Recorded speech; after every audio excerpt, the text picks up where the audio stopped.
Have you ever heard woman crying when no one was there? Would you dare to follow the sound? Sophia did.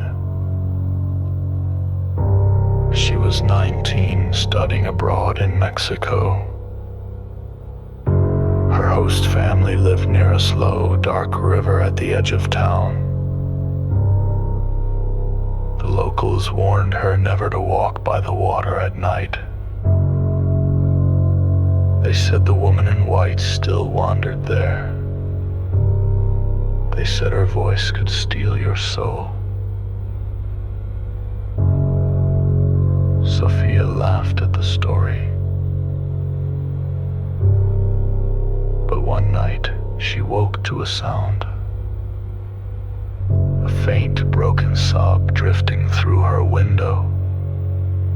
It was not the wind. It was too human, too close.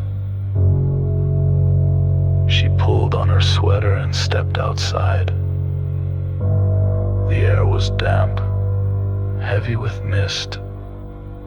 The crying grew louder as she walked toward the river. Her feet sank into wet soil. The moonlight shivered across the black water. And there, by the reeds, she saw her. A woman in a long white dress. Her hair hung like wet ropes down her back. Her shoulders shook as if she carried unbearable grief. Sophia whispered, "Senora, are you all right?" The woman turned.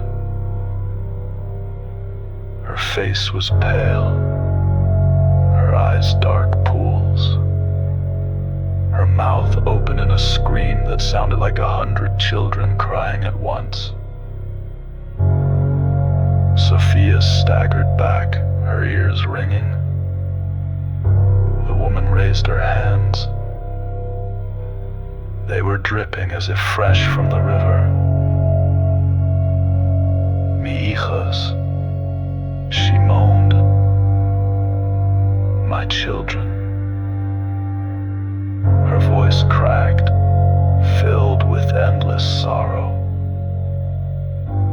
Sophia's heart twisted with pity, even as terror gnawed at her chest. She reached forward without thinking. The woman's hand shot out and gripped her wrist, cold as ice, too strong to break. The river behind them began to stir.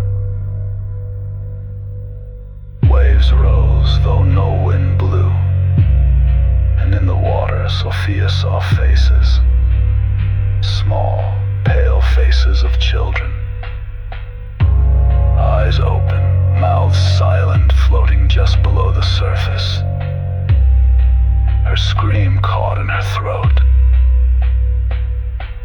The woman in white dragged her closer to the bank.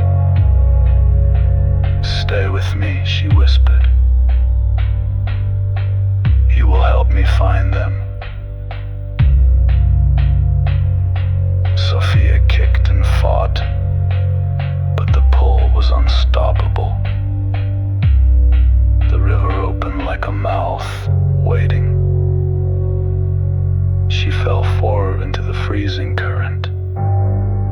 The last thing she saw was the woman's smile, sharp and hollow, as water closed over her head. The next morning, fishermen found Sophia's backpack tangled in the reeds. Her body was never recovered. Only wet footprints remained on the bank leading into the river, but never back out. Locals whispered that La Llorona had taken another soul. They said if you listen by the water at night, you can still hear Sophia's voice crying with hers. A new voice, young,